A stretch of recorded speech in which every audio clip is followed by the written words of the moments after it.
Welcome to the Levine Show, your ultimate source for all things SAE 12. I'm your host, Zach Levine, and in today's episode, we're going to be diving into the latest conference action, breaking down key matchups, standout performance, and the playoff picture as it takes shapes. But before we get to all that, we got to talk about the thing that's on everybody's mind, Zed Christian University, the reigning national champs, from national champs to national frauds. Let's take a look at what Zed Christian's done this year so far. Week 1, Zed Christian went on the road to Texas Tech and had a nice win 24-0. Week 2, on the road at Indiana, another nice win 49-21. Then they took a bye and they went to number 24 Stanford and picked up another win. It was a 3-0 start for the Profits, and it looked like they were headed back to the playoffs if they kept it up. But week 4 is when it all went sideways. Hosting Vanderbilt in a 41-27 loss, ZCU dropped its first game in over a year. Then they played in-conference rival at Wally State University and lost 42-21. Coach Brett B.K. Klavanich has that team playing some great football. Then they went to Tayshaun Layshon Memorial Field at St. Bagman University and picked up a win in the rematch from last year's conference championship game. And it looked like maybe Zed Christian was back. But since then, it's been all downhill with a loss at Wiley University and a loss at our newest conference member, NC State University. Most recently picked up an 84-28 win versus Rome U at home. Some are calling that win the most classless win in SAE 12 history, as Zed Christian put up over 20 points in the fourth quarter when the game was well gone. The game was well over. Zed Christian was calling timeouts late in the game. We don't believe in that. The SAE 12 were disappointed. But this fraudulent season from Coach Zielaskowski and the Profits has led some of us to start investigating what went down last season when they went undefeated, representing the 12 in the playoffs, and ultimately running the gauntlet, beating Alabama in the national championship game. Well, it looks like we've got another case of sign stealing on our hands.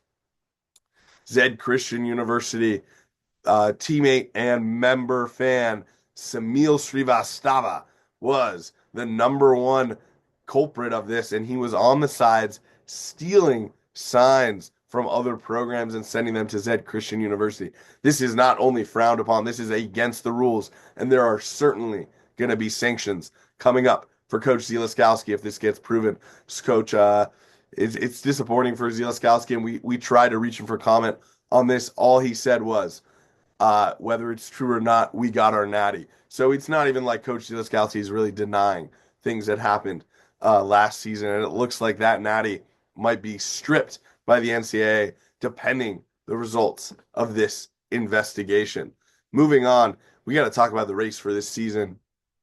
There are 4 teams kind of left in the picture as we head into the end of the 2026 season here.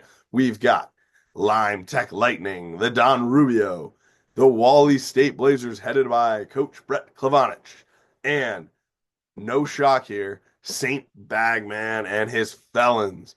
St. Bagman has been in the last 2 conference championship games, winning the first and losing a heartbreaker against Zed Christian last year, although that is likely to be stripped, as we mentioned earlier. So let's take a look at what St. Bagman's done this year. It's been a tougher year for them. They're not accustomed to this, but had a nice win versus Oregon week 1, then played FCS Northwest, then beat Air Force and beat Zia City in their first conference game.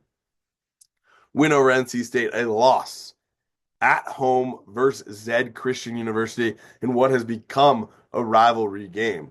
And then they went to Ohio and booked a nice win there. Then coming off a bye. They kept the Trappin Trophy for the 3rd year in a row, which is exciting for fans of the St. Bagman Felons program, as this is a key game for them to get to the conference championship game. Upcoming for them, they've got Don Rubio, Clay My Tech, Taj Mahal, and a week 14 game versus Winterfell. It's a lot to coming up for St. Bagman and his program. But it looks like they now control their own destiny. If they beat Don Rubio and win the rest of their games, they will be in the SAA 12 championship game, and most likely opponent will be the Lime Tech Lightning, primed to make their first appearance in the SAA 12 championship game.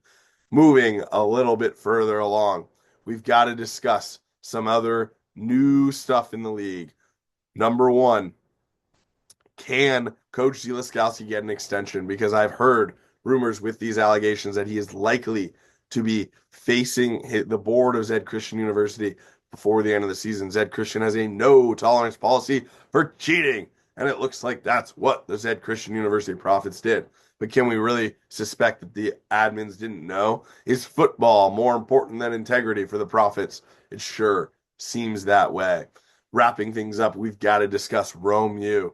It's been a tough year for Coach Gavigan and his program.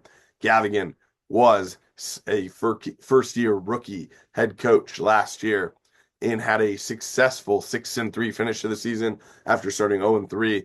Gavigan did a great job and got the largest contract in SAA 12 history, a $200 million 10-year deal announced at last year's SAA 12 Conference Championship pregame show.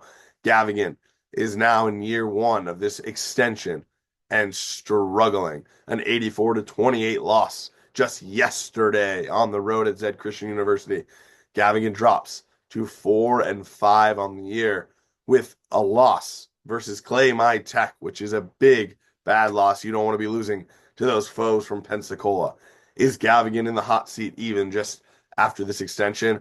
I fear that because Romu's invested so much money in Coach Gavigan, they're going to have to give him another shot. But I'm not sure that's what's best for his program.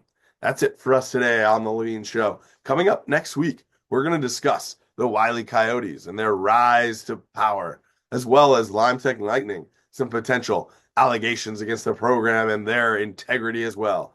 We'll discuss more on the Levine Show. Thanks for listening, folks.